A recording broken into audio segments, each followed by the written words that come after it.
Жашоо күрөш. Оштогу Черемушка Кичи районунда Манас окуу борбору деген бар эле. 1999 жылы ошол жерде окуп калдым. Маманур деген досум экөөбүз окуудан сырткары кароолчу болуп иштейбиз. Жокчулук күчөгөн учур, айылдан нан жашылча келип турчу. Кийинчерээк айылдагылар өздөрүнө жеткире албай, ал да келбей калды. Бир жолу бир баштык пияздан башка эч нерсеси жок калдык. Кууруп жегенге май табылбайт. Майдын жугу калган экен, кара казанга от жагып, эптеп чыз-пыз кылдык. Бул бир күндүк тамагыбыз болду. Эртеси 1-2 картошка таап келип, сууга кайнатып өзөк жалгадык. Өлбөгөн жандын ырыскысы кыйылбайт экен. Ошентип күн өтүп жатты. Кудай жалгап акылыбыз иштеп, айылдан 3 тоок алып келип алдык. Күн сайын 3төн жумуртка алабыз. Бир оруска келип, бир бөлкө нан алабыз.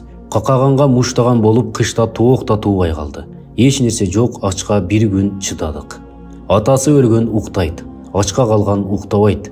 Экинчи күнү айла жок, окуу жайдагы тааныш байкеден ач калдык, акча берип тура аласызбы деп сурадым. Капчыгын чукулап акчасын санай баштады. Берет экен деп сүйүнгөнүмдү айтпа. Санап бүтүп, иним ашык акча жок экен, капа болбо деди сылык. Сураганыма бушайман болдум.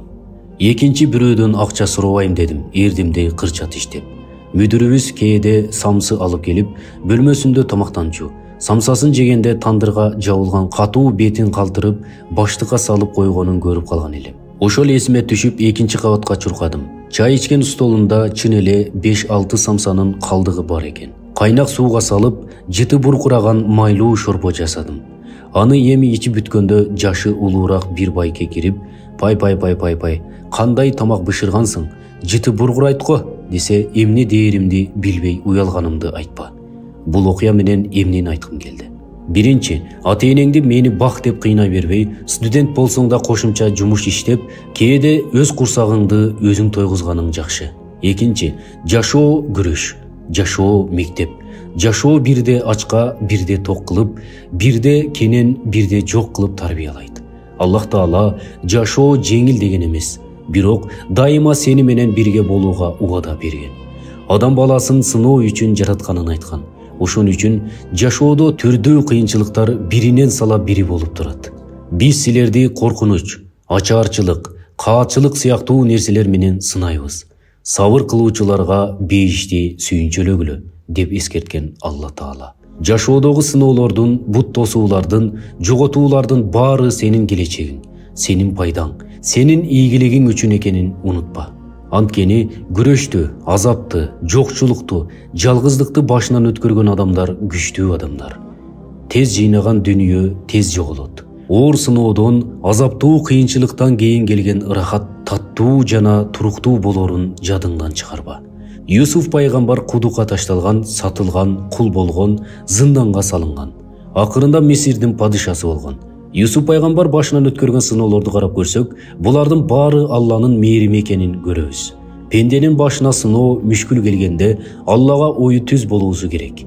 Алла Таала ал сыноолорду өтө кылдат, даанышмандыгы жана көмүскө мээрими менен жүргүзөт. Аны көрөгөч адам да түшүнө албайт. Үчүнчү, колуңдан келсе жардам сураган пендени куру кол кайтарба. Бөлүшүүнүн дагы бир аты бакыт. Канчалык көп бөлүшсөң, жашоодо ошончолук бактылуу болосуң. Адамдын жакшысы башкаларга пайдалуусу деп айтылат хадисте. Төртүнчү, садаканын жакшысы кембагалдардын курсагын тойгузуу.